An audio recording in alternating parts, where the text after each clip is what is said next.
যে নবীকে আল্লাহ পাক সৃষ্টি করলে এক কথায় কুল কায়নাতকেও শ্রেষ্ঠ করতেন না, সেই নবী পাক সাল্লাল্লাহু আলাইহি ওয়াসাল্লামের নূরের কদমে অসংখ্য বার মহব্বতে দুরূদ নজরানা বলুন সাল্লাল্লাহু তাআলা আলাইহি ওয়াসাল্লাম।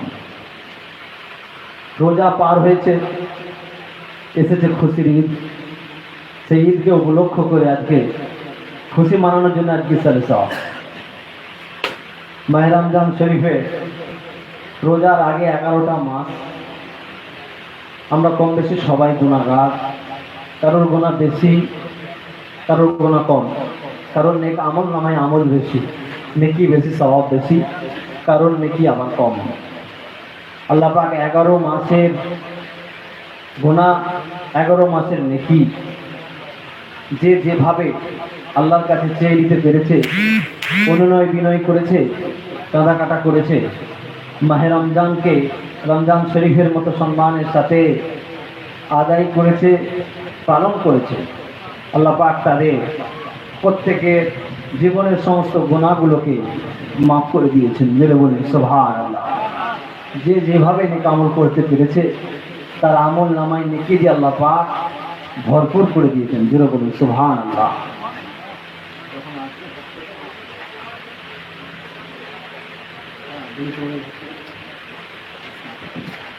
তাহলে নেক আমল যে যেভাবে করেছে, কারণ আল্লাহ রসুল বলেছেন যে ব্যক্তি মাহে রমজানকে সম্মানের সাথে সম্মান দিয়েছিল, মাহে রমজান শরীফকে যেভাবে রোজা রাখলে আল্লাহ পাক তিনি পছন্দ করেন, যেভাবে রোজা রাখলে আল্লাহ রসুল খুশি হন, সেইভাবে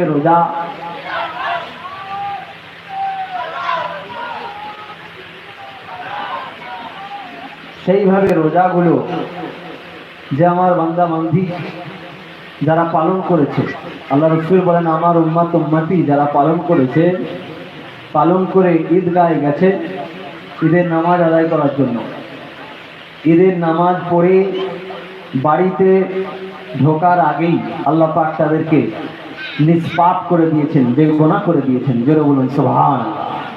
তাহলে 11 মাসের গুনাহ আল্লাহ পাক 12টা মাসের মধ্যে একটা মাস দিয়েছিল শ্রেষ্ঠ, যে মাসটা ছিল মাহে রমজান। এই মাহে রমজানে আপনার আমাদের উভয় গুনাহকে মাফ করিয়ে দিয়ে আমাদেরকে ভালো হওয়ার জন্য, আমাদের জাহান্নামটা হারাম আল্লাহর কাছে করিয়ে নেওয়ার জন্য, জান্নাতটাকে আমাদের নসিবে তকদিরে লিখে নেওয়ার জন্য, আল্লাহর কাছে ক্ষমা চেয়ে নেওয়ার জন্য, আমাদেরকে পরিবর্তন হওয়ার জন্য এই মাহে রমজান শরীফ এসেছিল আমাদের কাছে বড় আনন্দের সাথে মেহমান হিসাবে। সেই মাহে রমজান শরীফ যে চলে গেছে আবার একটা বছর, তাহলে এই মাহে রমজান শরীফে যে অফার, যে সুযোগ আল্লাহ দিয়েছিলেন সেটা 11টা মাসে আর আমাদেরকে দেওয়া হবে না। কারণ 11টা মাসে এই যে ঈদের চাঁদ উঠেছিল সওয়াল, এখন থেকে শুরু আবার আগামী মাহে রমজান আসার আগে পর্যন্ত বান্দা যদি গুনাহ করে আল্লাহর কাছে মাফ চাওয়ার রাস্তা আছে। বান্দা নেক আমল করবে, বেশি বেশি সওয়াব অর্জন করতে পারবে, আল্লাহর সঙ্গে কথা বলতে পারবে, সুযোগ আছে। কিন্তু মাহে রমজান শরীফটাকে আল্লাহ পাক আনলিমিটেড করেছিলেন, অফুরন্ত বেসমার বানিয়েছিলেন। জোরে বলুন সুবহানাল্লাহ। যেমন 11টা মাসে আপনি অন্যায় করেন, এই চাঁদ উঠেছে ঈদের সওয়ালের চাঁদ, আপনি যদি অন্যায় করেন, যদি গুনাহ করেন, আপনি আল্লাহর কাছে ক্ষমা চাইবেন, মাফ চাইবেন, তওবা করবেন।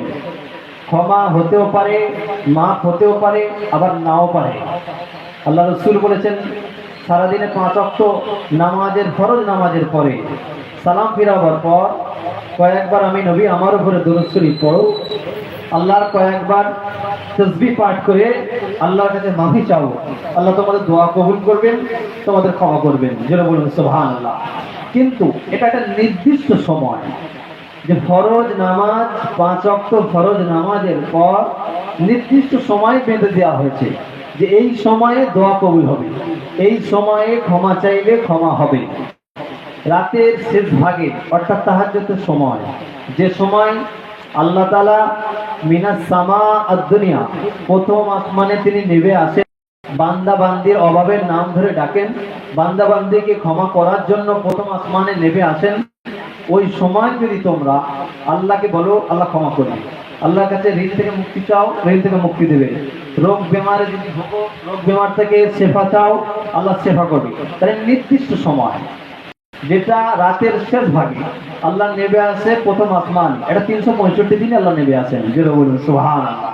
বান্দা বান্দিদেরকে ডাকে, কিন্তু সারা দিনের ভেতরে নির্দিষ্ট সময় সময় বেছে দেওয়া হয়েছে দোয়া কবুলের জন্য, ক্ষমা করার জন্য, আল্লাহ সন্তুষ্টি অর্জন করার জন্য নির্দিষ্ট। আর মাহে রমজানে কোনো নির্দিষ্ট নয়, মাহে রমজানটাকে আল্লাহ আনলিমিটেড করেছিলেন। প্রথম 10টা রোজা, প্রথম রোজা থেকে 10টা রোজা পর্যন্ত ছিল রহমত, অফুরন্ত রহমত ছিল। আমরা তো মাহে রমজানটা কি সেটাই তো বুঝি। আল্লাহ রসুল বললেন, যদি আমার উম্মতেরা বুঝতো যে মাহে রমজানটাকে আল্লাহ কি বানিয়েছে, তাহলে তারা বলতো যে আল্লাহ সারা বছর মাহে রমজান থাকুক, জোরে বলুন সুবহানাল্লাহ। কারণ এমনি মাসে যদি একবার এই যে সুবহানাল্লাহ বললাম বা বললেন, আমরা জানি সবাই হাদিসটা, একটা সুবহানাল্লাহ নাকি 100, কিন্তু মাহে রমজানে একবার বললে 70টা 100, জোরে বলুন সুবহানাল্লাহ। এমনি মাসে একবার দরুদ শরীফ পড়েছি, 10টা গুনাহ মাফ, 10টা নেকি, 10টা সম্মান, 10টা মর্যাদা আল্লাহর কাছে বেড়ে গেছে, 10টা গুনাহ মাফ, 10টা নেকি, 10টা রহমত হয়েছে। কিন্তু দরুদ শরীফ যদি মাহে রমজানে হতো, একবার যদি হতো, তাহলে 700 সওয়াব হতো, 700 গুনাহ মাফ, 700 সম্মান, 700 মর্যাদা আল্লাহ বাড়িয়ে দিতেন, জোরে বলুন সুবহানাল্লাহ। তাহলে এত কেন, এত কেন? 11 মাসে একটার বদলে একটা, মাহে রমজানে একটার বদলে 70টা, এত কেন? আল্লাহ রাসূল বলছেন যে আল্লাহ পাক 11টা মাসই আল্লাহ, 12টা মাসই আল্লাহ, তার ভেতরে 11টাকে আল্লাহ বলছেন যে এই 11টা 12টার মধ্যে মাহে রমজান একটা হলো আমার নিজের মাস, জোরে বলুন সুবহানাল্লাহ। কেন নিজের মাস? এই জন্যই যে 11 মাস বান্দা আমার কাছে অপরাধ করলে আমি যাকে ইচ্ছা ক্ষমা করতে পারি, যে আমার কাছে আজিজি ইনকিসারি করে, আমার কাছে অনুনয় বিনয় করে রাজি করাতে পারে, আমি তাকে ক্ষমা করি। কিন্তু মাহে রমজানটা এমন আনলিমিটেড করেছি, বেশমার করেছি, পাপী তাপী গুনাহগার, ভালো ধনী গরিব, আমি আল্লাহওয়ালা নেককার বদকার সবাইকে সমান করে ক্ষমা করি, যে বলুন সুবহানাল্লাহ। যেহেতু প্রথম রোজা থেকে 10টা রোজা ছিল রহমত, বেশমার নেকি, বেশমার রহমত। যদি সুবহানাল্লাহ নাও পড়েন, আল্লাহ বলেন নেকি লিখে দাও, জোরে বলুন সুবহানাল্লাহ। যদি জেগে থাকে তাও নেকি লেখা হয়, যদি জবানকে বন্ধ করে রাখে তাও নেকি লেখা হয়, যদি ঘুমিয়ে থাকে তাও নেকি লেখা হয়, জোরে বলুন সুবহানাল্লাহ। আর 11টা থেকে 20টা রোজা, যেটা মাগফিরাত ছিল, 20টা রোজা আল্লাহ অফুরন্ত আনলিমিটেড বেশমার ক্ষমা করেছেন। যে ক্ষমা চেয়েছে তাকে, যে ক্ষমা চাইনেও তাকে, জোরে বলুন সুবহানাল্লাহ। তাহলে 10টা মাঝখানে ক্ষমা আল্লাহ পাক নির্দিষ্ট করে দেননি যে 1 ঘন্টা টাইম দিলাম, 1 ঘন্টা টাইম দিলাম বান্দা বান্দি আমার কাছে ক্ষমা চাও, 1 ঘন্টা টাইম দিলাম তোমাদেরকে। আল্লাহ বলছেন 1 ঘন্টা দিইনি, 1 বেলাও দিইনি, 1 দিনও দিইনি সময়।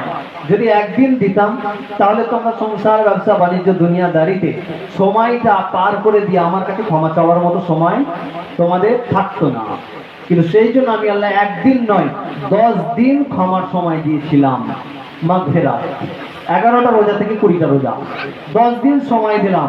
10 দিনে যেমন করে হলেও আমার কাছে ওই 11টা মাসের সমস্ত গুনাহকে মাফ করিয়ে দিতে হবে, জোরে বলুন সুবহানাল্লাহ। তাহলে ক্ষমা ওইখানেই হয়ে গেল, 11টা মাসের গুনাহ ওই জায়গায় মাফ। শেষে 21টা থেকে 30টা বা 29টা, এটা ছিল নাজাত। নাজাত কাদের জন্য?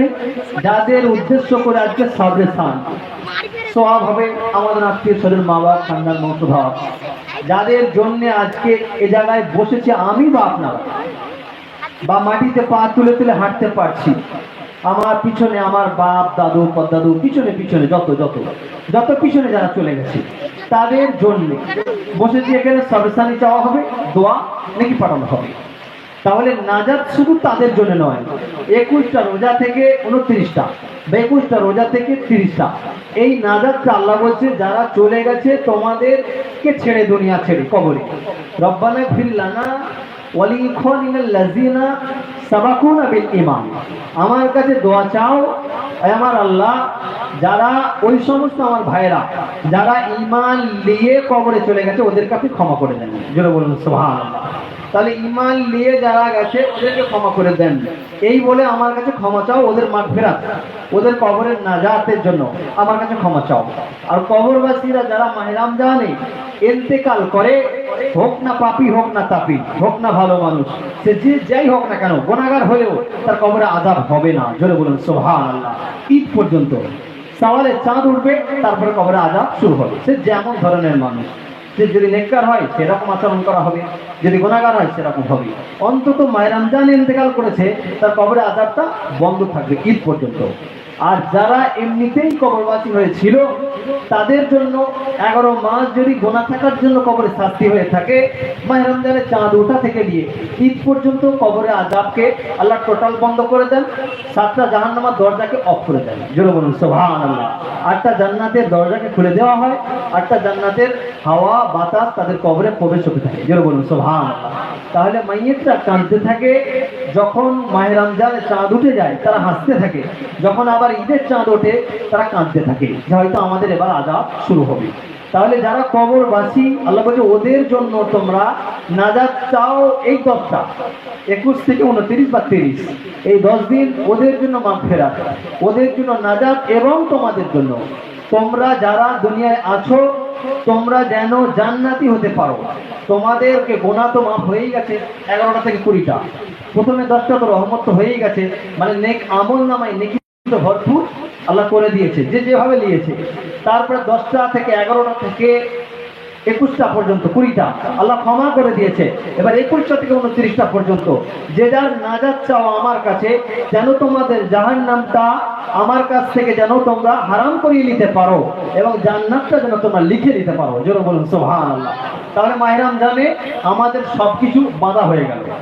নেক আমল নামায় ডানকাদের ফেরেশতা লিস্টে আমাদের নেকি ভরপুর আমরা করে দিয়েছি, বেশরমার করেছি, একদম পুরো আমাদের ব্যাগ বোঝানোর জন্য বলছি, যে যার নেকির গাঁটলি আমরা পরিপূর্ণ করে ফেলেছি। কতটা? 11 মাস পিছনে 11 মাস যত নেকি আর গুনাহ, নেকি আর গুনাহ, প্রত্যেকটা বান্দা বান্দি নেকি আর গুনাহ, আপনার নেকির থেকে আপনার গুনাহটা বেশি হয়ে গেছে। মাহে রমজান এসেছে, আপনি ক্ষমা করিয়ে দিয়েছেন, এমন ভাবে ক্ষমা চেয়েছেন আপনার বাম কাঁধা আমল নামায় 11 মাসের সমস্ত গুনাহ আল্লাহ মাফ করে দিয়েছে, হুকুকুন নাসের গুনাহ ছাড়া।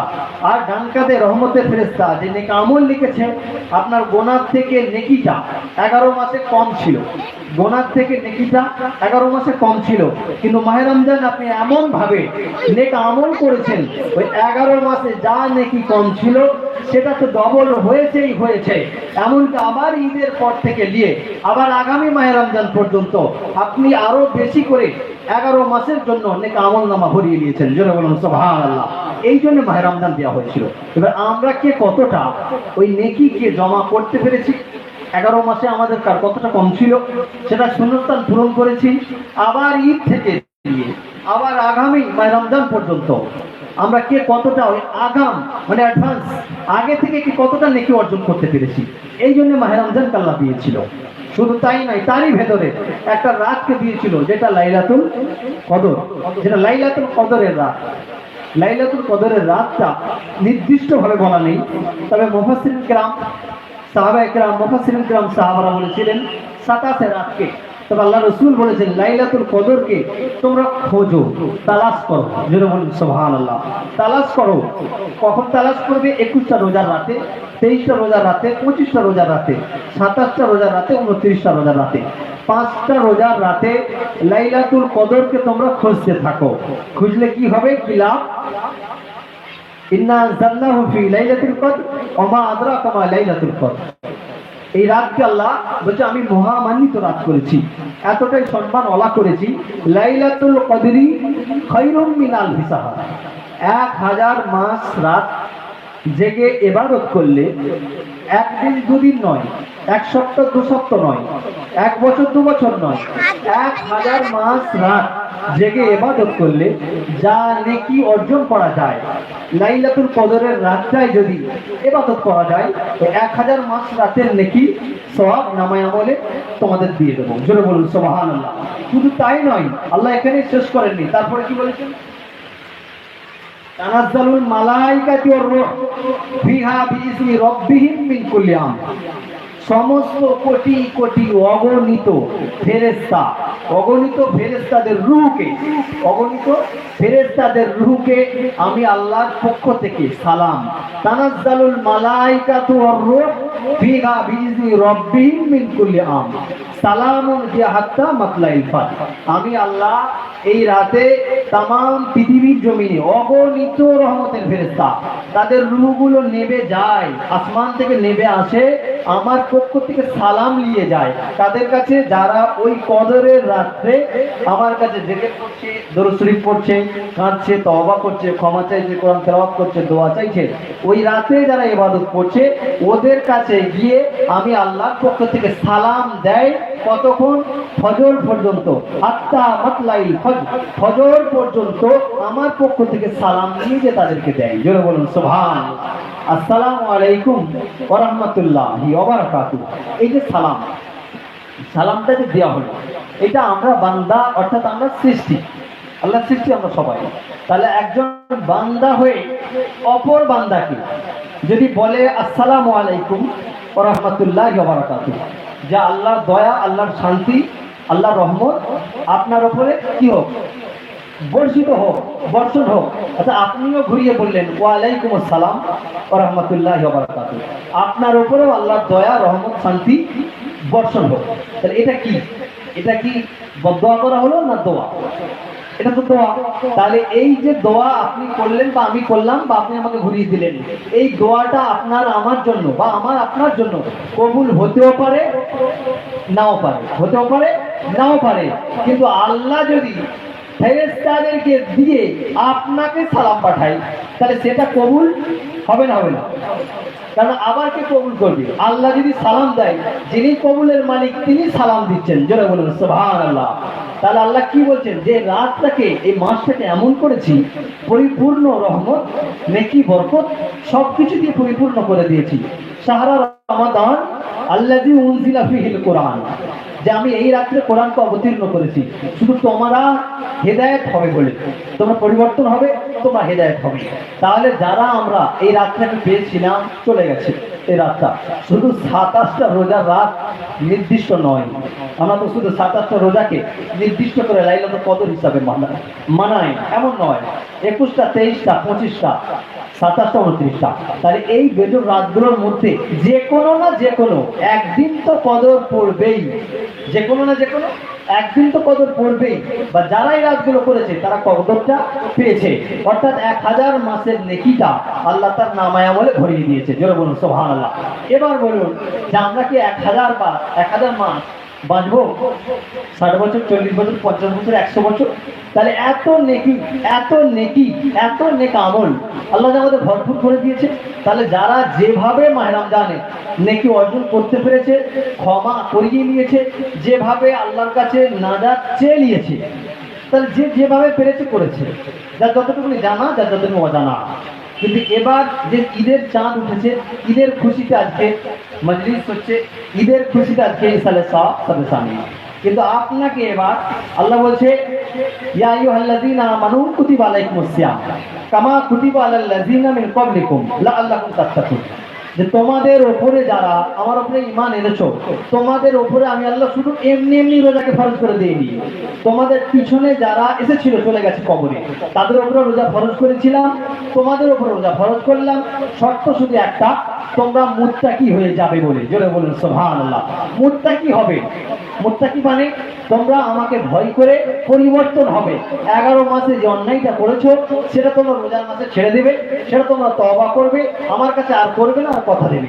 কারণ যখন মাহে রমজানে চাঁদ উঠছে, শয়তানকে বন্দি করে দেওয়া হয়েছে। কিন্তু আমাদের সাথে আমাদের নফস আছে, শয়তানকে বন্দি করে দেওয়া হয়েছে। যদি কোনো মানুষ 11টা মাসে, যদি কোনো মানুষ 11টা মাস চেষ্টা করে, নফসের সাথে লড়াই করে, নফস অর্থাৎ মন, নফস যেটা অসহসা দেয় আমাদের মধ্যে। নাফসের 3 প্রকার আছে। আপনার মনে হচ্ছে আমি হারাম খাবো, নাফস আপনাকে বলছে হারাম খেতে, কিন্তু আপনার মনের মধ্যে একজন বলছে ওটা তো হারাম, ওটা আমি খাবো না। তাহলে আপনি যদি ওই নাফসের কথাটা শুনে হারামটা খান, হারামটা কি আপনি ইচ্ছা করেই তো খেলেন। কারণ যখন হারামটা খেতে যাচ্ছিলেন আপনার মনে তো এতটুকুনি স্মরণ হয়েছিল ওইটা হারাম। হয়েছে না হয়নি? সবাইয়ের হয়, আমাদের সবাইয়েরই হয়। তাহলে চুরি করতে গেলেও মনে মনে হয় যে আমি তো গুনাহ করছি। মিথ্যে কথা বলতে গেলেও মনে মনে প্রথমে হয় আমি মিথ্যে কথা বলছি, মিথ্যে কথা বলছি, মনে মনে হয়। তাহলে ওই যে মনে মনে একটা উদয় হয়, ওটাই আল্লাহর পক্ষ থেকে ফেরেশতার হুকুম। জোরে বলুন সুবহানাল্লাহ। তাহলে আপনাকে প্রথমেই ইশারা করা হলো এটা তো গুনাহ, তুমি করছো কেন? তারপরে যেটা জোর করলেন ওটা নফসের গোলামি করলেন। তাহলে আপনি 11টা মাসে আপনি নফসের সাথে যদি লড়াই করে নফসের যদি গোলামি না করতে পারেন, তাহলে আপনার দ্বারা শুধরে যাওয়া সম্ভব। কিন্তু মাহে রমজানে নফসের অসহসা থেকে অটোমেটিক বেঁচে যাওয়া সম্ভব, কারণ শয়তানকে তো বন্দী করে রেখে দেওয়া হয়। তাহলে যদি কোনো মানুষ মাহে রমজানে পরিবর্তন না হতে পারে, তাহলে স্যার 11 মাসে হবে কি করে? যেখানে আল্লাহর এত নিয়ামত ছিল, এত রহমত বরকত ছিল। অতএব আল্লাহ বলছে তোমরা যাতে মুত্তাকি হয়ে যাও, এই জন্য মাহে রমজানকে আমি আল্লাহ তোমাদের কাছে দিলাম। আর মুত্তাকি কিভাবে হবে? আমার ভয়, তাকওয়া। তাকওয়া মানে আল্লাহর ভয়। তাকওয়ার মাধ্যমে তোমরা মুত্তাকি হও।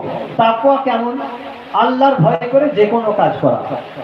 আপনি খান, পরেন, মাখেন, রুজি রোজগার করেন, কথাবার্তা বলেন, লেনদেন করেন, আদান প্রদান করেন, যাই করেন না কেন, যদি দিলে আল্লাহর ভয় থাকে যে আপনাকে আলেম হাফেজ হতে হবে, বিশাল জ্ঞানী হতে হবে তাকওয়া করার জন্য, মুত্তাকি হওয়ার জন্য, এমনটা নয়।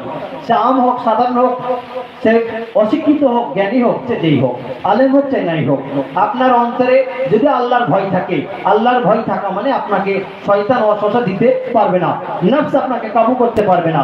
ওই যে মনে আল্লাহর ভয়, এই আল্লাহর ভয়টা থাকাটাকেই বলা হয় তাকওয়া। আর যখন এই তাকওয়া, আল্লাহর ভয় নিয়ে যখন আপনি কোনো কাজ করবেন, নেক আমল করবেন, খারাপ কাজ থেকে যখন বেঁচে চলবেন, সেটাকে বলা হয় মুত্তাকি। জোরে বলুন সুবহানাল্লাহ। আর এই যে মুত্তাকি হওয়া, আল্লাহ বলছে মাহে রমজানকে আমি আল্লাহ পাক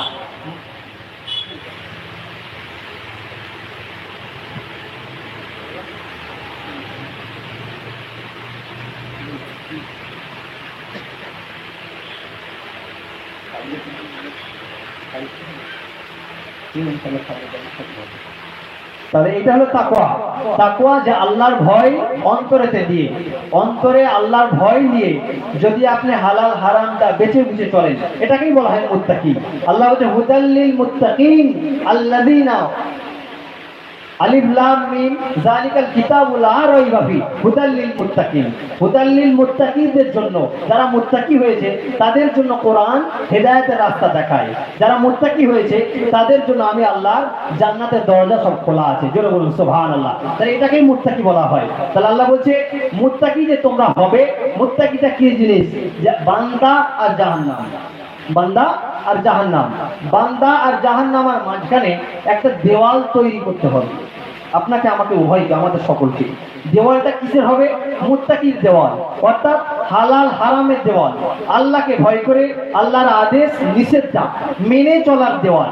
পাঁচিল তুলতে হবে, সে যে কোনো হোক, সে পাতা দিয়ে হোক, বেড়া দিয়ে হোক, ইট সিমেন্ট দিয়ে হোক, যার যেমন ক্ষমতা আছে। তার মানে যে যেভাবে, যার যেমন তাকওয়া, যার যেমন ভয়, যার যেমন ইমানের পাওয়ার, যে যেমন ভাবে মেহনত করে আল্লাহর আদেশ নিষেধকে মেনে চলবে, তার পাঁচিলটা, তার মুত্তাকির দেওয়ালটা তত বেশি মজবুত হবে। জোরে বলুন সুবহানাল্লাহ। আর ওই দেওয়ালটা থাকবে বান্দা আর জাহান্নামের মাঝখানে, যেটা আল্লাহ পাক নিজে, তিনি স্বয়ং নিজে দায়িত্ব নিয়ে বান্দাকে হেফাজত করবেন। জোরে বলুন সুবহানাল্লাহ।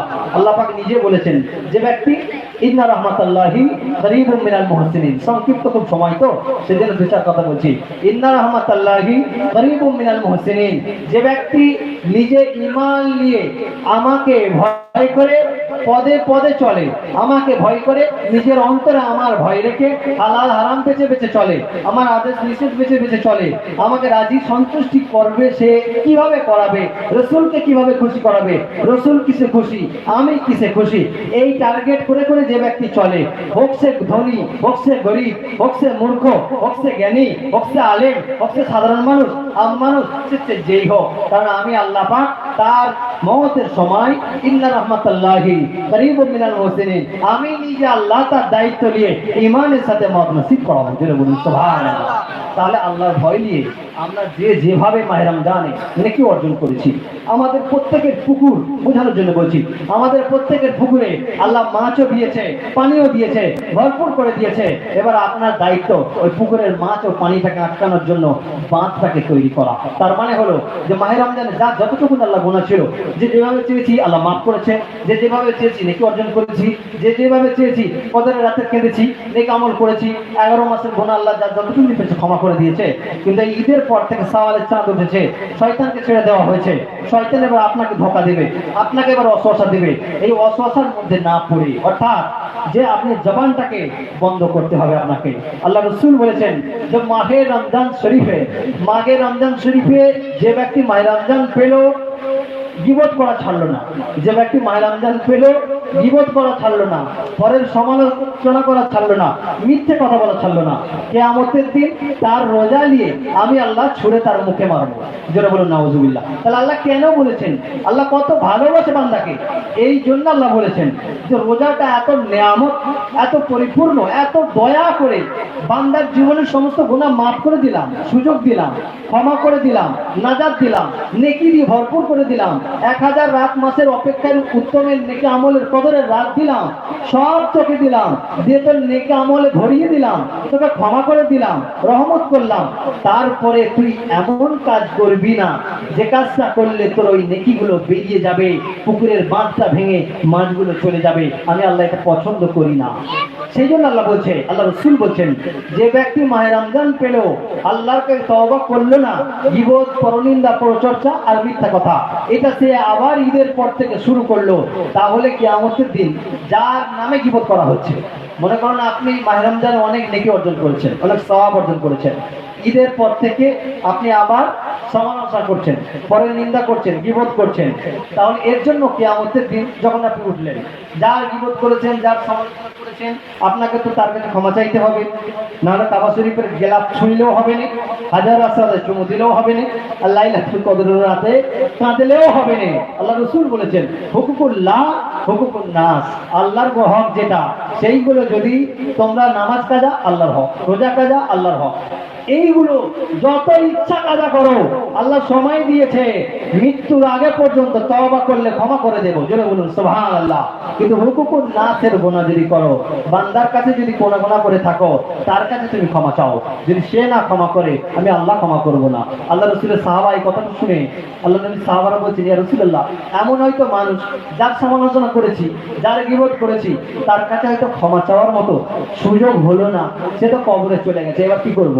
আল্লাহ রাসূল বলছে, তুমি তার কবরের ধারে যাবে, তার কবরের ধারে গিয়ে তুমি ক্ষমা চাইবে, আল্লাহ যেন তাকেও ক্ষমা করবে, তোমাকেও যেন ক্ষমা করে। জোরে বলুন সুবহানাল্লাহ। আচ্ছা এবার বলুন, অনেক মানুষ আছে তো, আমরা তো মানুষ, যা আমাদের বুদ্ধি অনেক চালাক মানুষের, তারা কি বলে যে আমি খুব ধনী, আমি খুব গরিব, আমি খুব শক্তিশালী, আমার খুব পাওয়ার আছে, গরিবের উপরে জুলুম করেছি, অত্যাচার করেছি, আমি কেন ওর কাছে নত হব, আমি কেন ওর কাছে ক্ষমা চাইবো, আমি কেন ওর কাছে, আমার অহংকার, আমার প্রেস্টিজ, মানুষ আমাকে সবাই ছোট বলবে, তাহলে ওর কাছে কেন ক্ষমা চাইবো? ও মরে যাক, ও মরে কবরে চলে যাক, তারপর ওর কবরের ধারে দিয়ে ক্ষমা চাইবো। যদি ওর মতের আগে তোমার মত হয়ে যায়, তাহলে তুমি ক্ষমাটা চাওয়ার সুযোগ আর হবে। যদি এই অবস্থায় যদি আপনার মত হয়ে যায়, তাহলে ক্ষমা চাওয়ার সুযোগ হলো না। কিয়ামতের দিন উঠলেন, মাহে রমজানে এত নেকি নিয়ে দাঁড়ালেন, বা হজ করেছেন, দান করেছেন, যাকাত দিয়েছেন, যা কিছু নেকি করেছেন, আল্লাহ বলছে, ওমান ইয়ামাল মিসকালা যাররাতিন খায়রান ইয়ারা ওমান ইয়ামাল মিসকালা যাররাতিন শাররান ইয়ারা, যে ব্যক্তি যারা ভালো কাজ করবে তার নেকি দিয়ে দাও, যে খারাপ কাজ করেছে সেটা যদি ছোট হয় তার শাস্তিও আমি আল্লাহ দেব। তাহলে কিয়ামতের দিন যত নেক আমল করেছেন নেকি দেওয়া হয়েছে, কিন্তু ওর কাছে যে ক্ষমা চেয়ে এলেন না, তাহলে কিয়ামতের দিন এবার হিসাব শুরু হয়ে গেল। তাহলে ওর কাছে যে ক্ষমা চাইলেন না, ওতে এবার আপনার বিরুদ্ধে দাঁড়িয়ে পড়লো, আপনার বিরুদ্ধে দাঁড়িয়ে এবার আল্লাহকে বললো যে ও যে জান্নাতে যাচ্ছে, আজকের হিসাব হয়েছে, সব হয়েছে, কিন্তু দুনিয়ায় আমাকে সবার সামনে অপমান করেছিল, যে গুনাহটা করিনি, মানুষের সামনে অপবাদ দিয়েছে, মিথ্যে তহমত দিয়েছে, আমানতের খেয়ানত করেছে, তাহলে এই যে গুনাহগুলো আমার কাছে ক্ষমা চাইনি, আমি আজকে ওর কাছে কিছু চাই না বদলা, আমি শুধু বদলা চাই, আমি জাহান্নাম থেকে বাঁচবো কি করে?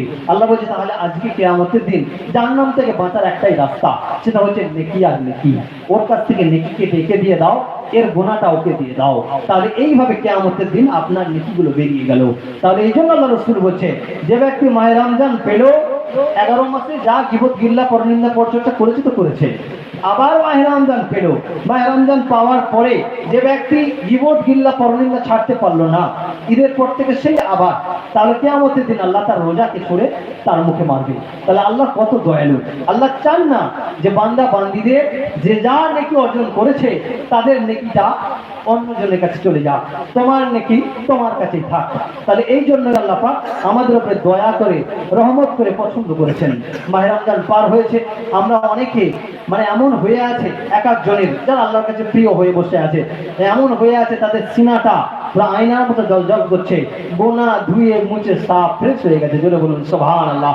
আবার অনেকজন তো চলে যাচ্ছে, যে যারা পাপী হোক ভালো হোক গুনাহগার হোক, সে যদি মওত হয় ইন্তেকাল করে, তার জানাজায় অংশগ্রহণ করাটা উচিত আমাদের সকলের। কারণ কেন এই জন্য অংশগ্রহণ করা উচিত, হয়তো আমি জানি ও পাপী, হয়তো আমি জানি ও জেনাখোর, মদখোর, হারামখোর, জুয়াখোর, তারিখোর, বিড়িখোর, যাই হোক না কেন, কিন্তু সে যে দুনিয়া থেকে চলে গেছে, আল্লাহ রাসূল বলছে ও যে গুনাহগার ছিল, ও যে পাপী ছিল, খারাপ ছিল, ওর নিয়ে আর কোনো সমালোচনা তোমরা করো না, কারণ ও ঠিক জায়গায় পৌঁছে গেছে।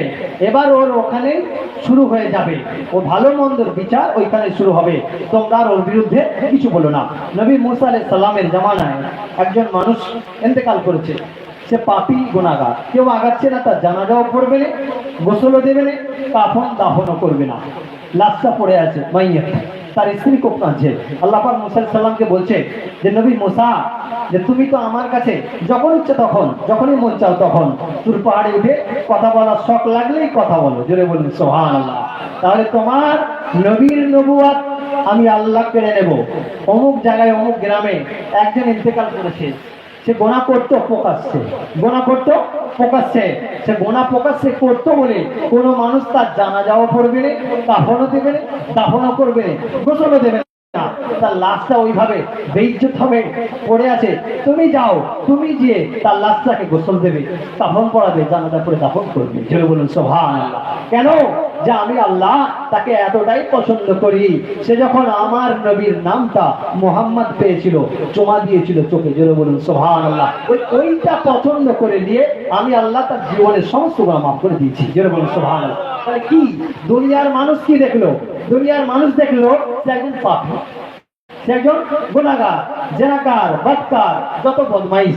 তাহলে দুনিয়ার মানুষ বাইরেটা দেখে, আল্লাহ বলছে আমি অন্তরটা দেখি, জোরে বলুন সুবহানাল্লাহ।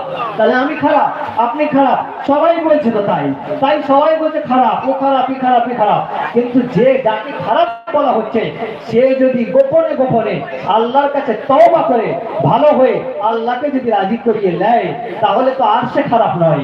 সেই জন্য আল্লাহ পাক কোরআনে বলছে তোমার সামনে যারা আছে তুমি যাদেরকে দেখো তাদেরকে মনে করো তোমার থেকে সে আমার কাছে প্রিয়, জোরে বলুন সুবহানাল্লাহ। কারণ তুমি নিজে নিজে ভেবুনি তুমি একাই ভালো, আর তোমার সামনে যারা বসে আছে সবাই গুনাহগার পাপী, এমনটা নয়।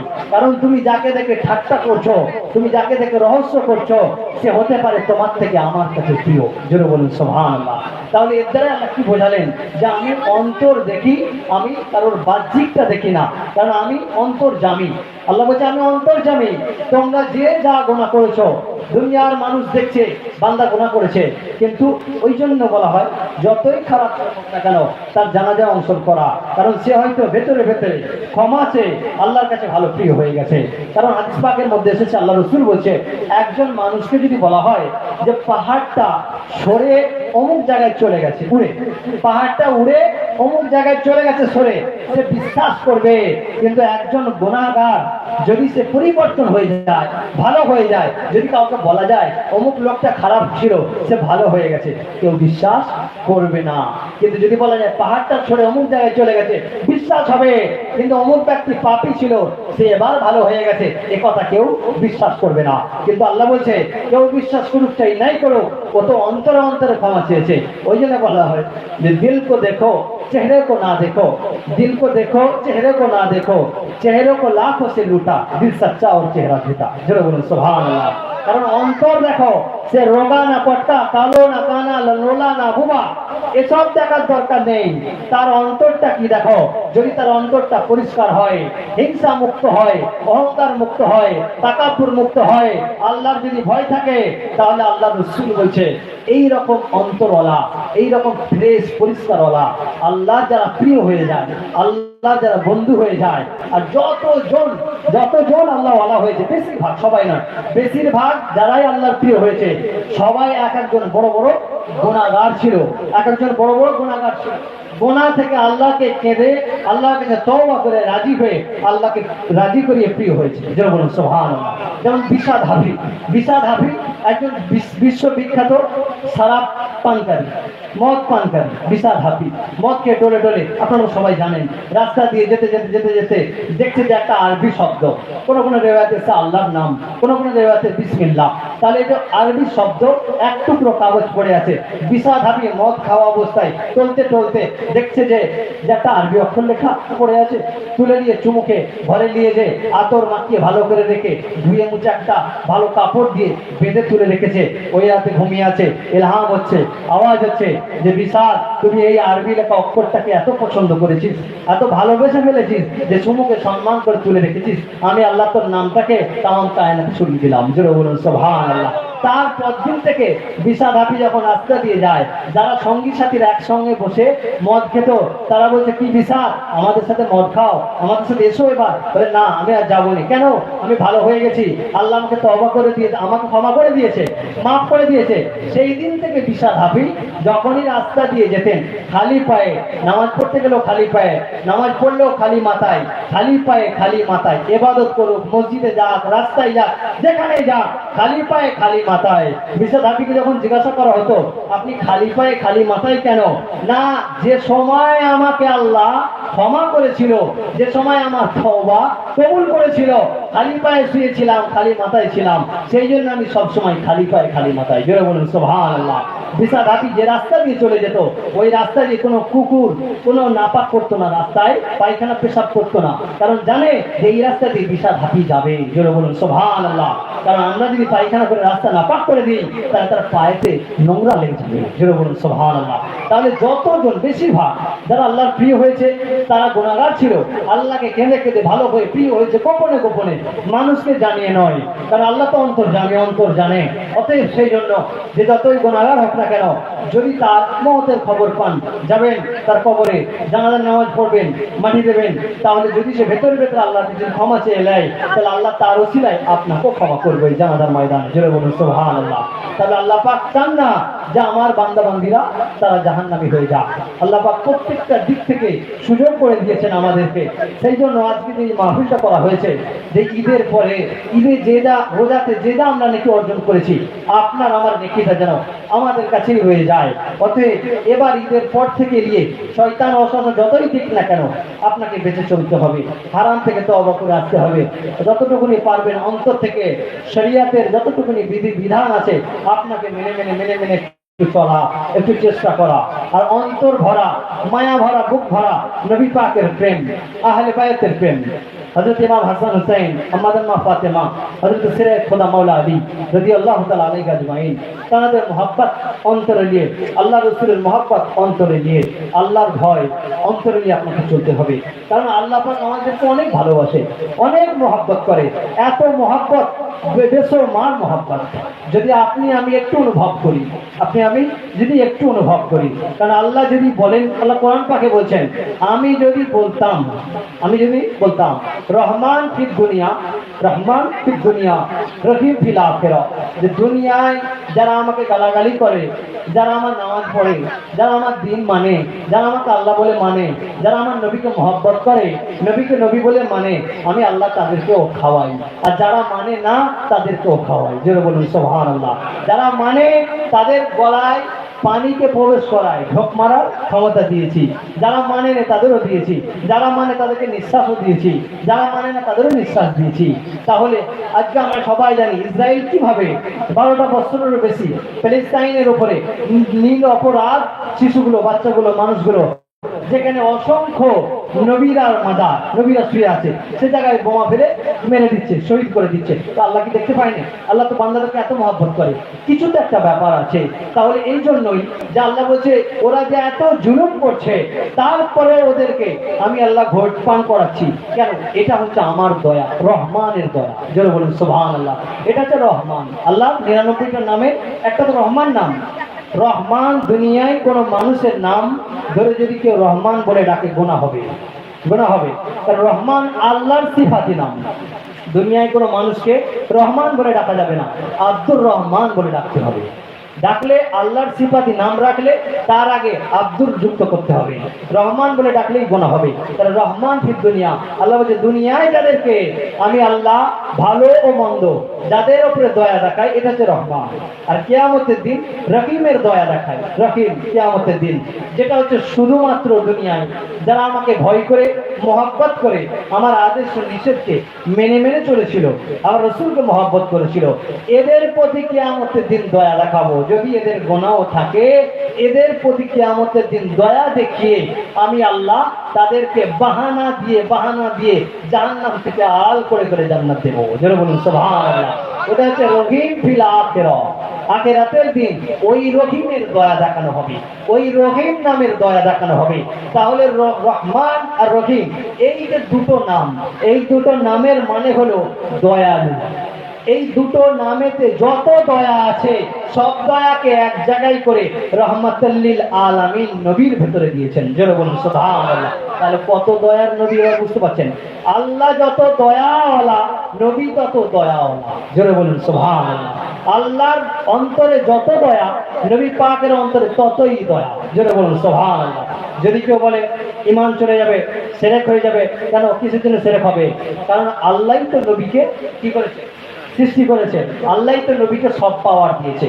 তা এটা যদি বিশ্বাস হয়ে গেছে যে আল্লাহই তো সবের মালিক, আল্লাহই তো নবীকে দিয়েছে, তাই নবীর ক্ষমতা, আল্লাহই তো নবীকে দিয়েছে, আল্লাহই তো নবীকে গায়েব জানার ক্ষমতা দিয়েছে, আল্লাহই তো নবীকে সব জায়গায় সমস্ত উম্মতের কবরে একসাথে হাজির হওয়ার ক্ষমতা দিয়েছে। তাহলে আল্লাহই তো দিয়েছে। তাহলে এই বিশ্বাসটা যদি থাকে যে আল্লাহই দিয়েছে, তারপরে যদি কেউ বলে যে আল্লাহ দিলে যত মায়া, নবী দিলে তত মায়া, তাহলে এখানে কখনো শিরক হবে না। জোরে বলুন সুবহানাল্লাহ। তাহলে আল্লাহ পাকের অন্তরে এত মায়া যে বান্দা শুধু একটু কেন তৈরি করেছে? আল্লাহ বান্দাকে কেন তৈরি করেছে? যে এই জন্য তৈরি করেছে আমার আমল করবে, আমার ইবাদত করবে। ওমা খালাকতুল জিন্না ওয়াল ইনসা ইল্লা লিয়াবুদুন। যে আমি জিন জাতি ইনসানকে তৈরি করেছি আমার ইবাদতের জন্য। যদি কোনো মানুষ এই তিনটে প্রশ্নের উত্তর বার করতে পারে, তাহলে সেই মানুষটা আল্লাহর ওলি হবে। যেটা বলুন সুবহানাল্লাহ।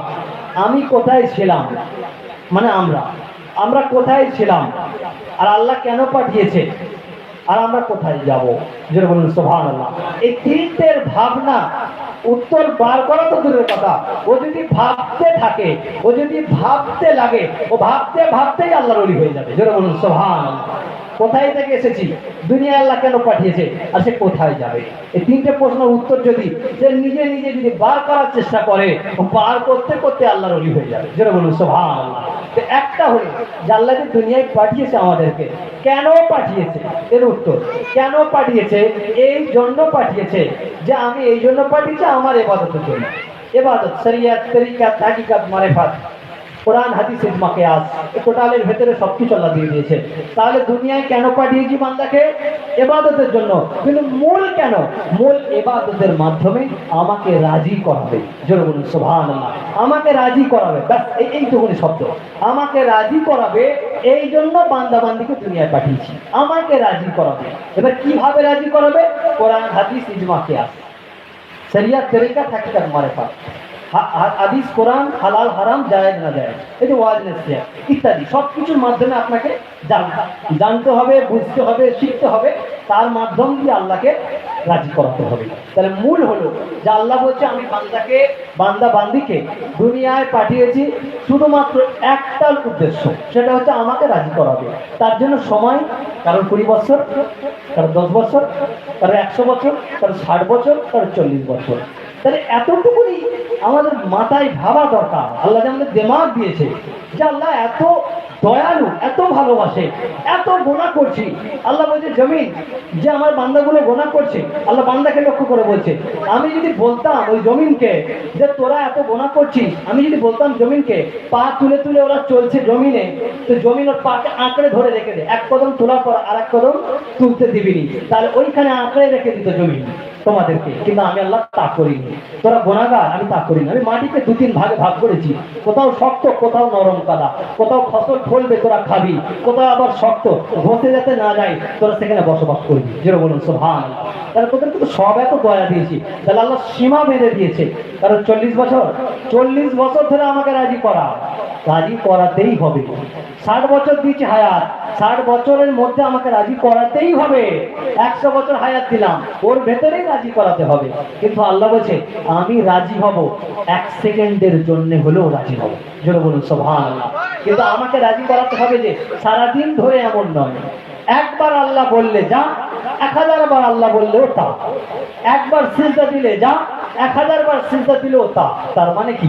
তার মানে হলো এটাই যে আল্লাহ পাক যখন আপনার উপরে রাজি হবেন, একবার যদি আল্লাহ বলেন সেটাও আল্লাহ ডাক শুনতে পান, আর 1000 বার যখন ডাকেন সেটাও আল্লাহ শুনতে পান। যখন একটা সিজদা দেন সেটাও দেখতে পায়। একবার সুবহান রাব্বিল আলা বললে ওটাও শুনতে পান, যখন 1000 বার সুবহান রাব্বিল আলা বলেন ওটাও শুনতে পান। কিন্তু আপনি কি করে বুঝবেন যে আমি একবার আল্লাহ বললাম এতে আল্লাহ খুশি হলো না হয়নি? একটা সিজদা দিলাম এতে খুশি হলো না হয়নি? ফজরের নামাজ পড়েছি এতে খুশি হলো না হয়নি? জোহরের নামাজ পড়েছি এতে খুশি হলো না হয়নি? সেই জন্য আল্লাহ বলছে এত বছর সময় দিলাম বান্দা, এত বছর সময়ের মধ্যে কি এক মিনিটের জন্য, 1 সেকেন্ডের জন্য আমাকে রাজি করাতে পারলি না? এই জন্য আল্লাহর ওলিরা একবার আল্লাহ বলে জিকির করে শেষ করে দেয়নি, আল্লাহ আল্লাহ আল্লাহ আল্লাহ করতে করতে করতে করতে 500 বার, 1000 বার এইভাবে আল্লাহ আল্লাহ আল্লাহ করে ডাকে। কেন ডাকে? যে আল্লাহ আল্লাহ বলতে বলতে বলতে বলতে 1000 বার আল্লাহ আল্লাহ বলে জিকির করছে, করতে করতে ওর ভেতরে আল্লাহ তো একটা ডাক পছন্দ করবে, বলেন না সুবহানাল্লাহ।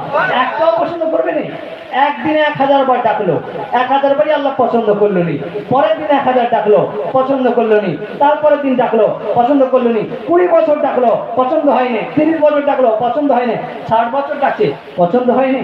আল্লাহ এত ভালোবাসে, আল্লাহ বলছে আমার দিকে 1 কদম এলে আমি তোর দিকে 10 কদম যাই। তাহলে আল্লাহ কত বান্দা যদি ডাকে, আল্লাহ বলছে আমি সারা না দিয়ে থাকতে পারিনি। যেটা বলুন সুবহানাল্লাহ। তাহলে কত সুযোগ আল্লাহ করে দিয়েছে যে বান্দা 30 বছর হায়াত দিলাম, 60 বছর হায়াত দিলাম, 100 বছর হায়াত দিলাম, এর ভেতরে নামাজ, রোজা, দান, খায়রাত, জিকির, আজকার, গরীব, মিসকিন, এতিম, অসহায় আমার সৃষ্টির উপরে সকলের সাথে ভালো এই রকম ভাবে তোমাকে যেমন হোক করে হলেও আমাকে রাজি করাতে হবে।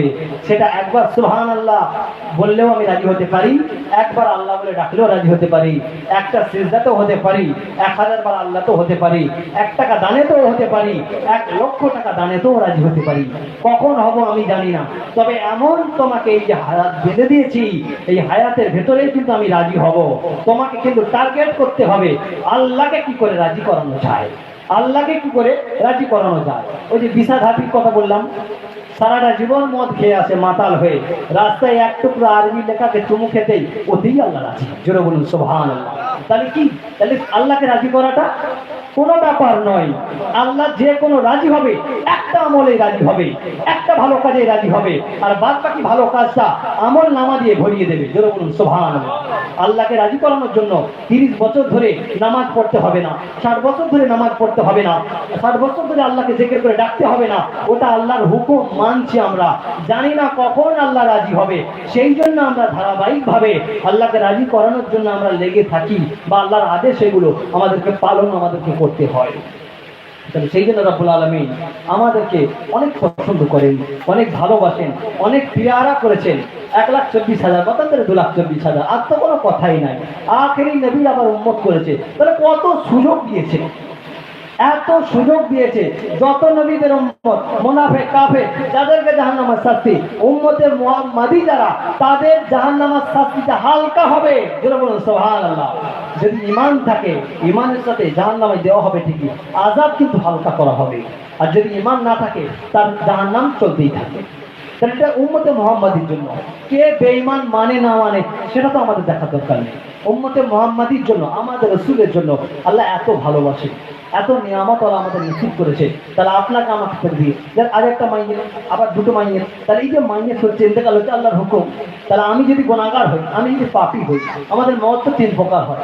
অ্যাক্সিডেন্টে মত, শহীদের মত, আবার হঠাৎ মত, আবার বিচার ধারা অবস্থায় মত। যাদের বিচার ধারা অবস্থায় মত, তাদের নসিব কিন্তু অনেক বড়। যেটা বলুন সুবহানাল্লাহ। কেন নসিব অনেক বড়? সারা জীবন পাপ করেছি, বিছানায় পড়ে গেছি, হসপিটালের বেডেতে শুয়ে আছি, আর হয়তো বাঁচবো নি, এবার তওবাটা করে নিই। এবার তওবাটা করে নিই, যার কাছে অন্যায় করেছি তার কাছে মাফটা চেয়ে নিই, যার কাছে ঋণ করেছি তার কাছে ক্ষমাটা চেয়ে নিই, ঋণটা পরিশোধ করে ফেলি। আর যদি সে মনে করে আমি এখনো বেঁচে ভালো হয়ে সুস্থ হয়ে উঠে আবার ঘুরবো, তাহলে তার মতো হতভাগার কেউ নেই। সেই জন্যই আর হঠাৎ মত অ্যাক্সিডেন্টে, ও তো একটা বরবাদি মত, ওর মতটা বরবাদি। না ঋণ ছিল, ঋণ পরিশোধ করতে পারলো না, হুকুকুল নাসের গোনা করেছে, তার কাছে ক্ষমা চাইতে পারলো না, হয়তো নাপাক অবস্থায় ছিল, ফরজ গোসলও ঠিক মতো করেনি, ঋণটাও পরিশোধ করেনি, সোজা বললো, সোজা কবরে তাকে দিয়ে চলে আসা। সে হয়তো নাপাক হালতেই ছিল, ফরজ গোসলই করেনি, অ্যাক্সিডেন্ট হয়েছে, মত হয়েছে, কে তার ফরজ গোসলটা এবার দেবে? এ তো নাপাক হয়ে আছে, তো মাইয়াতের গোসল দিয়ে দিল, ওটি ফরজ গোসল হলো, নাপাক অবস্থাকে কবরে শোয়ানো হলো, তো কবরে আজাব হবে। সেজন্য আল্লাহর কাছে দোয়া চাওয়া, আল্লাহ পাক পবিত্র অবস্থায়, ঋণ মুক্ত অবস্থায়, তওবা কবুল অবস্থায়, হুকুকুল নাসের গোনা থেকে ক্ষমা চেয়ে অবস্থায়, মাহে রমজানে বা রোজা রাখা অবস্থায় সুবহান রাব্বিল আলা সিজদায় বলতে বলতে মওত দেবে। বলুন আল্লাহুম্মা আমিন।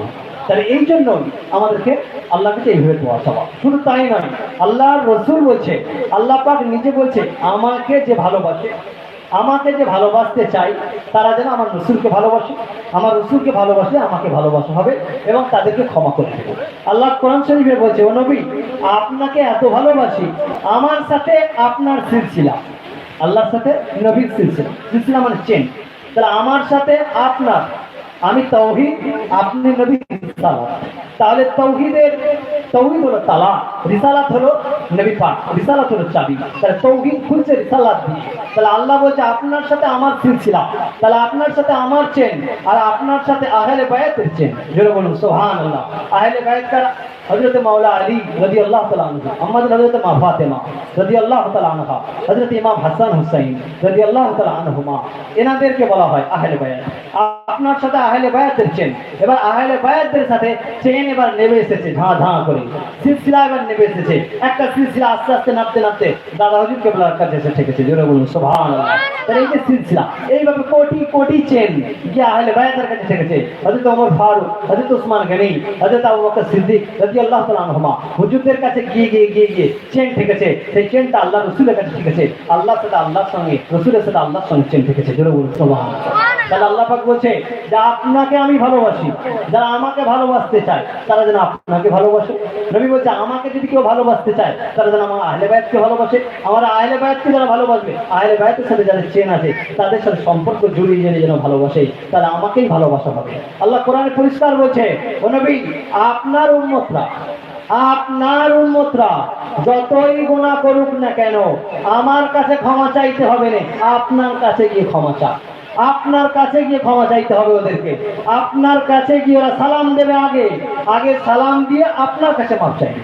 আপনি যদি ওদের প্রতি খুশি হয়ে যান, আপনি যদি ওদের প্রতি রাজি হয়ে যান, আপনাকে হ্যাঁ বলতে হবে না, আপনার মনের খবরটা আমি জানি। আপনি শুধু খুশি হয়ে যাবেন যে আমার এই উম্মতটার প্রতি আমি খুশি, শুধু এতটুকুনি হওয়া অপেক্ষা, আমি আল্লাহ ওদেরকে বেগুনাহ বানিয়ে দেবো। জোরে বলুন সুবহানাল্লাহ। তাহলে কি বুঝলেন? জীবনে যতই গুনাহ হোক না কেন, উম্মতে মুহাম্মাদি আমাদের ক্ষমার দরজা হলো নবী পাকের দরবারে। জোরে বলুন সুবহানাল্লাহ। আমাদেরকে আল্লাহর কাছে ক্ষমা চাইতে হবে ঠিকই, কিন্তু আল্লাহ ঘুরিয়ে রহস্যটা কোন জায়গায়? নবী পাকের কাছে করেছে। তাহলে সেই রসুলের দরবারে গিয়ে আপনাকে সালাম দিতে হবে, আপনাকে ক্ষমা চাইতে হবে। তাহলে রসুলের দরবারে যদি নাও যেতে পারেন, এখানে বসে বসে রসুলের কাছে ক্ষমা চাওয়া যায়। যেন বলুন সুবহানাল্লাহ। এখানে বসে বসে রসুলকে সালাম দেওয়া যায়। রসুল শুনতে পান, রসুল সব বুঝতে পারেন, সব ক্ষমতার মালিক আল্লাহ তাকে করেছেন।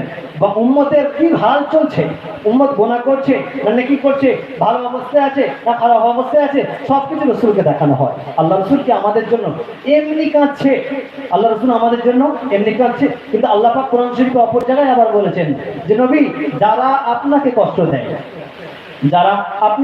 দেয়, আমি আল্লাহ কিন্তু তাদেরকে ছাড়বো না। এর মধ্যে কিছু ভাগ করে দেওয়া হয়েছে। যারা আপনাকে কষ্ট দেয় আমি কিন্তু তাদেরকে ছাড়বো না। তাহলে এর দ্বারাই আমরা যারা উম্মত, আমরা যারা ভালো কাজ করছি গুনার কাজ করছি সব আল্লাহ রসুল দেখতে পান, জোরে বলুন সুবহানাল্লাহ। এবার আমি যদি কোনো গুনার কাজ করি সেটা রসুলকে দেখাচ্ছে কারা? ফেরেশতারা। আবার যখন ভালো কাজ করছি, যেমন আমরা বসেছি এখানে, আমাদের এই পুরো হালটা ছবিটা বোঝানোর জন্য বলছি আল্লাহ রসুলকে দেখানো হচ্ছে, জোরে বলুন সুবহানাল্লাহ। যে অস্বীকার করবে সে কাফের হবে, যে অস্বীকার করবে সে কাফের হবে। তাহলে আল্লাহ রসুলকে দেখানো হচ্ছে। আবার আমরা যখন কোনো গুনাহ করব আল্লাহ রসুলকে দেখানো হয়। আল্লাহ রসুল বলছে পৃথিবীর কোনো প্রান্ত থেকে আমার উম্মতিরা তারা যখন কোনো গুনাহ ভালো কাজ করে তাদের ভালো কাজগুলো ফেরেশতা দিয়ে আমাকে দেখায়, আমি নবী খুশিতে আল্লাহর কাছে শুকরিয়া আদায় করি, জোরে বলুন সুবহানাল্লাহ। যখন কোনো গুনার কাজ করে সেটা যখন আবার আমাকে দেখায়, আমি নবী তাদের জন্য আল্লাহর কাছে ক্ষমা চাই। তার নবী আমাদের খারাপ কাজটা দেখে আল্লাহর কাছে যে ক্ষমা চাইলেন, প্রথমে আমাদের ভালো কাজটা দেখে আল্লাহর কাছে যে শুকরিয়া আদায় করলেন, খুশি হয়ে না বেজার হয়ে? খুশি হয়ে। আর পরে ক্ষণে যখন আমাদের গুনার কাজটা দেখে আল্লাহর কাছে যখন ক্ষমা চাইছেন, খুশি হয়ে না বেজার হয়ে? নিশ্চয়ই খুশি হয়ে নয়, বেজার হয়ে। তাহলে আল্লাহ বলছে আপনাকে যারা কষ্ট দেয় তাদেরকে আমি শাস্তি দেব। তারপরে আল্লাহ বলছে যারা গুনাহ করেছে আপনার উম্মতরা তারা যেন আপনার কাছে আগে ক্ষমা চায়। এই জায়গাটা এবার বুঝতে পারছেন যে আল্লাহর কাছে নয়, নবীর কাছে, তোমার উম্মতরা তোমার কাছে আগে ক্ষমা চায়। কারণ তোমার জন্যই তো তারা আমাকে কি, তোমার জন্যই তো তারা আমাকে চিনেছে আল্লাহ বলে, তোমার জন্যই তো আমাকে সিজদা দেয়, তোমার জন্যই তো রোজা, তোমার জন্যই তো কোরআন, তোমার জন্যই তো দাড়ি চুটি, সব তো তোমার জন্য, তোমার জন্যই তো কবরে ছাড় পাবে। মা কুনতা তাকুনু ফি হাযার রাজুল ইয়া মুহাম্মদ সাল্লাল্লাহু আলাইহি ওয়াসাল্লাম, জোরে বলুন সুবহানাল্লাহ। প্রথম সওয়াল হবে মান রাব্বুকা, তারপরে মা দীনুকা, তারপরে মা কুনতা তাকুনু ফি হাযার রাজুল ইয়া মুহাম্মদ সাল্লাল্লাহু আলাইহি ওয়াসাল্লাম। তাহলে 3 নম্বর প্রশ্ন আল্লাহ রাসূলকে দেখানো হবে কবরে। যদি দুনিয়ায় রসুলের ইত্তেবা করে, রসুলকে মহব্বত করে, রসুলকে ভালোবেসে যদি চলে, তবেই তো সেই রসুলকে কবরে দেখালে তবেই তো চিনতে পারবে। কারণ আপনি রসুলের দরবারে যাননি, আপনি কখনো নবীকে দেখেননি, কিন্তু আপনার যে আমল আল্লাহ রসুলের কাছে পৌঁছানো হচ্ছে, ভালো আমল খারাপ আমল, আপনি সবসময় নবী নবী করছেন মনে মনে, সবসময় দরুদ সালাম করছেন, সবসময় আল্লাহর কাছে ক্ষমা চাইছেন, নবীর ওসিলা দিচ্ছেন, আপনার দিলের মধ্যে নবীর মহব্বত আছে, আল্লাহ রসুল জানে, জোরে বলুন সুবহানাল্লাহ। তাহলে এই হালে যদি আপনার মওত হয়ে যায়, কবরে যখন আপনাকে বলা হবে মা কুনতা তাকুনু ফি হাযার রাজুল ইয়া মুহাম্মদ, এই মানুষটাকে তুমি কি চেনো? দুনিয়ায় এনার সম্বন্ধে তোমার কি ধারণা ছিল? সাথে সাথে দেখার সঙ্গে সঙ্গে সে চিনে ফেলবে, জোরে বলুন সুবহানাল্লাহ।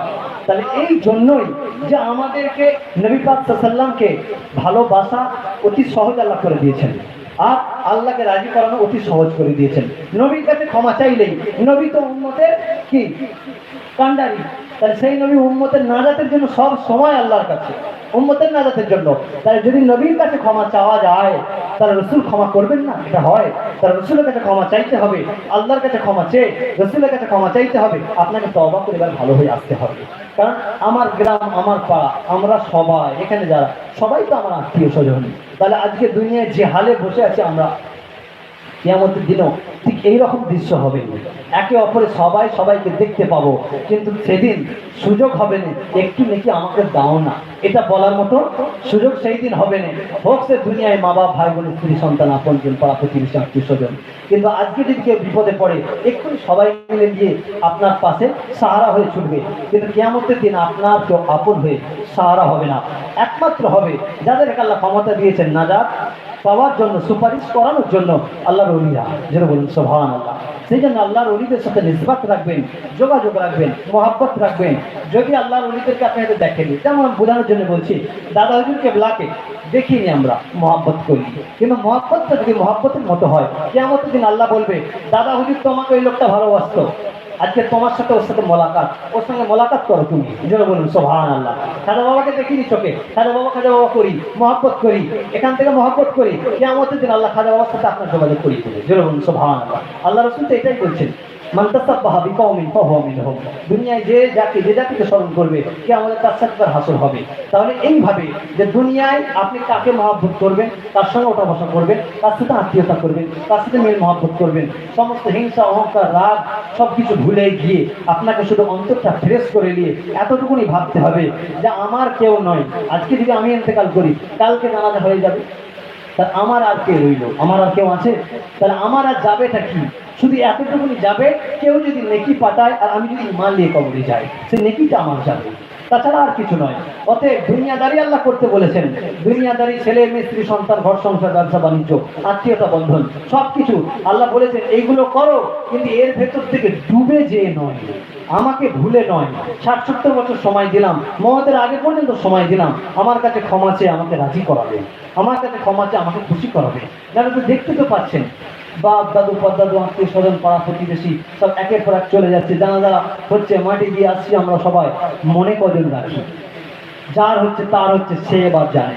দুনিয়ায় যে মানুষটাকে আজকে দাফন করি আমরা, দুনিয়ায় সে মানুষটা যদি বিপদে পড়তো তাহলে আমরা কেউ না কেউ সাহারা হতাম, ছুটে যেতাম, দেখতে পেতাম। কিন্তু কবরে যে সে ধরা পড়ে যদি যায় তাহলে সে শত চিৎকার করলেও আল্লাহ রসুল বলছেন পূর্ব থেকে পশ্চিম, উত্তর থেকে দক্ষিণ, ইনসান আর জিন জাতি, জিন জাতি আর ইনসান জাতি ছাড়া যত প্রাণী কই যারাই আছে সবাই তার আযাবের আওয়াজটা শুনতে পায়, শুধু ইনসান আর জিন শুনতে পায়নি।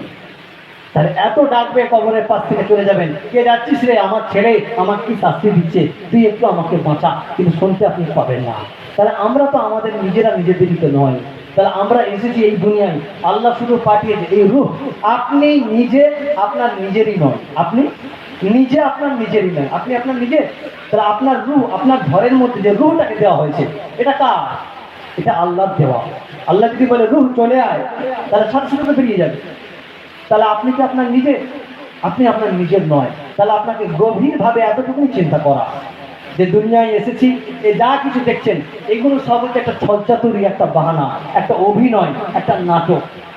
এই যে দুনিয়াদারি, এটা হচ্ছে একটা বাহানা, একটা নাটক, একটা শুধুমাত্র ধোঁকা ধোঁকা ধোঁকা। আল্লাহ কোরআনে বলছে দুনিয়াটা হলো তোমাদের জন্য ধোঁকা, এই ধোঁকার দুনিয়ায় পড়ে তোমরা আমাকে ভুলে যাও না। দুনিয়ার ধোঁকায় পড়ে 60 বছর 70 বছর 80 বছরে তোমার দুনিয়ার ধোঁকায় পড়ে তোমরা নিজেরা আখেরাত কবরকে ভুলে যেও না। কারণ তুমি যার জন্য আজকে দেওয়া না, তুমি যার জন্য আজকে পাগল, আমার সৃষ্টি তো সে। যেটা বলুন না সুবহানাল্লাহ, আমার সৃষ্টি তো সেই। তুমি আজকে যাকে ভালোবাসছো, যাদের জন্য করছো, তারা তো সবাই আমার সৃষ্টি। আমার সৃষ্টিকে ভালোবাসলেই আমাকে ভালোবাসা হবে। বেশক আল্লাহর সৃষ্টিকে ভালোবাসলেই আল্লাহকে ভালোবাসা হবে, নবীর উম্মতকে ভালোবাসলেই নবীকে ভালোবাসা হবে। বেশক এটা সত্য কথা, ভালোবাসতে হবে। কিন্তু আল্লাহর সৃষ্টিকে 40 বছর ধরে ভালোবাসতে গিয়ে শ্রদ্ধাকে ভুলে, এটা নয়। মানে কি? আল্লাহর সৃষ্টিকে ভালোবাসতে বলেছে, আল্লাহর সৃষ্টিকে ভালোবাসতে গিয়ে 60 বছর আপনার হায়াত। সেই সৃষ্টির পিছনে সময় দিতে দিতে তাহলে স্রষ্টাকে কখন ডাকবে? সৃষ্টিকে দেখে যদি এত দেওয়া না, তাহলে স্রষ্টাকে দেখলে কি করবেন? তাহলে সেই জন্য আল্লাহ বলছে তোমাদেরকে সময় দিলাম, এত লং টাইম দিলাম, তোমরা এই সৃষ্টির প্রতি মহাব্বতে জড়িয়ে যেও না, দুনিয়াদারির মধ্যে জড়িয়ে যেও না। দুনিয়াদারি করো, দুনিয়াদারির ভেতরে আস্তে আস্তে আমাকেও স্মরণ করো, আমাকে মহাব্বত করো, আমাকে ডাকতে থাকো। আপনাকে একটা নেকির ব্যাগ, বাম কাঁধে একটা গোনার ব্যাগ, বোঝানোর জন্য বলছি। সারাদিনে ফজরে কিছু নেকি জমা করলেন, জোহরে কিছু নেকি জমা করলেন, আসরে কিছু নেকি জমা করলেন, মাগরিবে কিছু, ইশাতে কিছু, তাহলে এইভাবে কিছু কিছু নেকি জমা করেন। আপনি নেক আমল যদি নাও করেন, গোনাও করেন না, নেকিও করেন না, এতে আপনার কোনো হিসাব হবে না। গোনাও করেন না, নেকিও করেন না, এতে কোনো শাস্তি দেওয়া হবে না। কিন্তু আপনি গোনা করছেন, নেকি করছেন না, এতে কিন্তু শাস্তি আছে। কিন্তু আপনি যদি বলেন আমি গোনা করবো শুধু নেকি করবো, তাহলে তার কোনো কথাই নাই। অর্থাৎ নফসের সাথে আপনাকে লড়াই করতে হবে। নফসকে আল্লাহ ছেড়ে দিয়েছে। আল্লাহ বলছে আমার দিকে শুধু কষ্ট করে 2 পা আগিয়া, তারপরে তোকে আমি রহমতের বেড়াজাল দিয়ে এমন ভাবে ঘিরে দেব, তোর যত গোনা হচ্ছে অসহসত দিচ্ছে নফস, সেই নফসকেই আমি আল্লাহ গার্ড করে দেবো, রহমত দিয়ে ঘিরে দেবো। জোরে বলুন সুবহানাল্লাহ। তাহলে সেই নফসের সাথে জিহাদ কিভাবে করবেন? নফস যদি বলে ওটা কর, আপনি বলবেন না ওটা করলেই তো গোনা হবে, আমি ওই দিকে যাবো না। নফস যদি বলে জোহরের নামাজটা পড়তে হবে না, আপনি বলেন না আমি পড়বই, তাহলে ওটা নফসকে আপনার কথা শোনানো হলো, নফসের কথা আপনি শুনলেন না। যখন 1 বার 2 বার 3 বার 4 বার যখন এইভাবে যখন লাগাতার করতে থাকবেন, নফস আপনার পিছু ছেড়ে দেবে। জোরে বলুন সুবহানাল্লাহ। मोहब्बत को दरूद शरीफ अल्लाहुम्मा सल्ली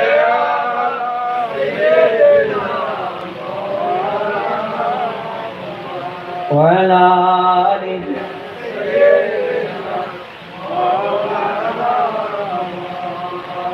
तो যাই হোক, যে কথা বলছিলাম, তাহলে দুনিয়ায় এসেছি, চলে যাব আমরা কবরে সবাই। তাহলে নিজের কথা নিজে ভাবেন, আপনার নিজের কথা আপনি নিজে ভাবেন, আপনার কথা কিন্তু কেউ ভাবে না। আপনি যাদের কথা ভাবছেন এরা আপনার কথা ভাববে না, কিন্তু এদেরকে যে ভাবা এটা আল্লাহ আপনাকে দায়িত্ব দিয়েছে।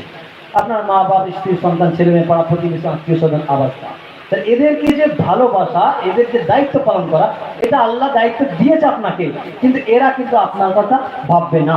তবে এদেরকে যতটুকুনি দায়িত্ব দেওয়া হয়েছে আপনার জন্য, পিতা মাতা, ছেলে মেয়ে, আত্মীয় স্বজন কবরে চলে গেছে, সব পাঠাও, নেকি পাঠাও, ক্ষমা চাও, দোয়া করো, কবর জিয়ারত করো, দান খায়রাত করো, ততটুকু ওরা করবে। কিন্তু আপনি আপনার নিজের জন্য নিজের কথা ভাবুন, আপনাকে যে আল্লাহ এত ভালোবাসে, তাহলে এত বছর আল্লাহকে ভুলে আছেন। আল্লাহ বলছে, বান্দা 25টা বছর আমাকে ভুলে রইলি, এখনো কি সময় হলো না আমাকে ডাকা? তাহলে আমি যে তোকে এত ভালোবাসি, এত খাওয়াই, এত নিঃশ্বাস দিয়েছি, যদি আমি নিঃশ্বাসকে বলি নিঃশ্বাস ভেতরে ঢুকেছিস একটু বন্ধ হয়ে যেত, তাহলে কি অবস্থা হবে বুঝতে পারছেন? আল্লাহ রসুল পাকের হাদিস পাকের মধ্যে এসেছে, ফেরেশতারা বলছে, আল্লাহ তোমার এই বান্দাটা এত বছর হয়ে গেল হায়াত দিয়েছো, একবারও তোমাকে স্মরণ করেনি। আল্লাহ বলে একবারও তোমাকে ডাকেনি।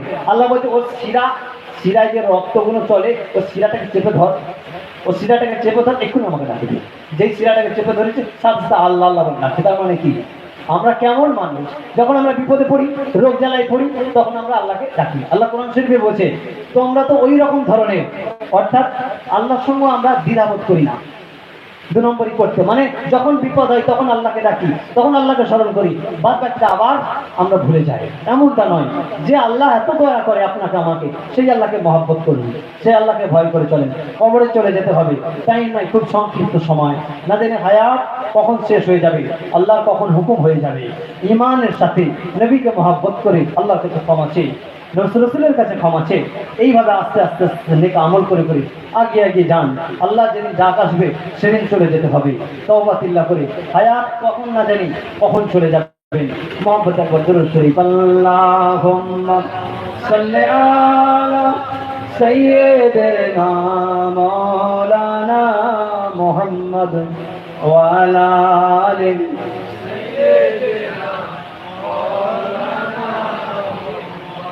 ভালো ভালো মানুষদের দেখে দেখে তাদের সাথে সহমত করবেন, তাদের সাথে ওঠা বসা করবেন, আদান প্রদান রাখবেন, অন্তত রাস্তায় দেখা হলে একটু সালাম দেবেন। কারণ কেন? এই জন্যে যে মোহাব্বত দুনিয়ায় রাখলে, কবরে চলে গেলে সে তো অন্তত আপনার কথা সেদিন বেঁচে থাকে, আপনার কথা অন্তত মনে তো রাখবে। যে মানুষটা দুনিয়ায় আমাকে মহব্বত করতো, আজকে নাই, আজকে কবরে চলে গেছে, তার জন্য সে একটু হলে তো সওয়াব পাঠাবে, একটু হলে তো কাঁদবে। আপনি এমন হয়ে যান যে দুনিয়ায় যতদিন ছিলেন ততদিন মানুষ দেখলে আপনাকে ভালোবাসত, দুনিয়া থেকে যখন চলে গেছেন তখনও আপনাকে মানুষ স্মরণ করে, মনে রাখে। যে বলুন সুবহানাল্লাহ। এরকম হয়ে যান। কারোর যদি ভালো না করতে পারেন, ক্ষতি করবেন না, এইরকম মনে অন্তত দিয়ে রাখেন। কারণ হিংসা, অহংকার, এই দুটো জিনিস নেক আমলকে বরবাদ করে দেয়। আমরা তো সবাই জানি যে কাঠকে যেমন আগুন পুড়িয়ে ছাই করে ফেলে, শেষ করে দেয়, নেক আমলগুলোকে হিংসা আর অহংকার বরবাদ করে দেয়। আমরা মানুষ কত বোকা, চালাক হওয়ার পরও কত বোকা। এত নেকি করছি, এত নেক আমল করছি, নেকি জমা করছি, হিংসা অহংকার করে আমাদের নেক আমলগুলোকে বরবাদ করে দিচ্ছি। গীবত, গিল্লা, সমালোচনা, পরের নিন্দা করে আমাদের নেক আমলগুলো অন্যজনকে দিয়ে দিচ্ছি। এইরকম একটা বোকা হয়ে বসে আছি আমরা। অতএব হিংসা, অহংকার এই দুটো জিনিসকে ছেড়ে দিয়ে ফ্রেশ দিল, ফ্রেশ অন্তর যদি আপনি তৈরি করতে পারেন, আল্লাহ আপনার ওই অন্তরটাকে এমন পছন্দ করবেন, আপনার অন্তরের সাথে আল্লাহর পেয়ারা ওলি মাহবুব বান্দাদের সঙ্গে জুড়িয়ে দেন। জোরে বলুন সুবহানাল্লাহ। বুখারী শরীফের হাদিস পাকের মধ্যে এসেছে, আল্লাহ রাসূল বলছেন, যে বান্দাটাকে আল্লাহ পছন্দ করে নেয়, যে বান্দাটাকে আল্লাহ পছন্দ করে নেয়, আল্লাহ যাকে পছন্দ করেন তেনারাই হলেন আল্লাহর ওলি। আর আল্লাহ যাকে পছন্দ করেন ওই বান্দাটার সাথে পৃথিবীতে যত হিংসা, অহংকার, তাকাব্বুরি, রিয়া মুক্ত অন্তর যাদের আছে, অর্থাৎ ফ্রেশ মন, ভালো দিলের যত মানুষ আছে, তাদের অন্তরে আল্লাহর ওলিদের মহব্বতটাকে ঢুকিয়ে দেন। জোরে বলুন সুবহানাল্লাহ। তাহলে আল্লাহ ওয়ালাদের সাথে সহমত রাখা ফায়দা কতটা? নবী পাক সাল্লাল্লাহু আলাইহি ওয়াসাল্লামের উপরে একটু বেশি বেশি দরুদ শরীফ পড়বেন, কিয়াম সালাম পড়বেন। কারণ কেন? আমাদের নেক আমল আল্লাহ রাসূল শুনতে পান, দেখতে পান, আমাদের বদ আমলগুলো দেখতে পায়। আপনি যদি দরুদ শরীফ পড়েন, আল্লাহ রাসূলকে শোনানো হবে। আল্লাহর সাথে বান্দার কানেকশন হয় নামাজে, নবীর সাথে উম্মতের কানেকশন হয় দরুদ ও সালাম। জোরে বলুন সুবহানাল্লাহ। তাহলে নবী ছাড়া কোনো গতি নাই। তাহলে সেই নবীকে রাজি খুশি করানো, সেই রসুলের দরবারে চিঠি পাঠানো, সেই রসুলের সাথে কানেকশন করানোর একটাই জায়গা, মাধ্যম, সেটা হচ্ছে সালাম ও দরুদ। বেশি বেশি করে দরুদ শরীফ, বেশি বেশি করে সালাম নবী পাকের উপরে পড়বেন, আল্লাহ রসুল খুশি হয়ে যাবে। যেটা বলুন সুবহানাল্লাহ। একটু দাঁড়িয়ে সবাই সালাতু সালাম দেব।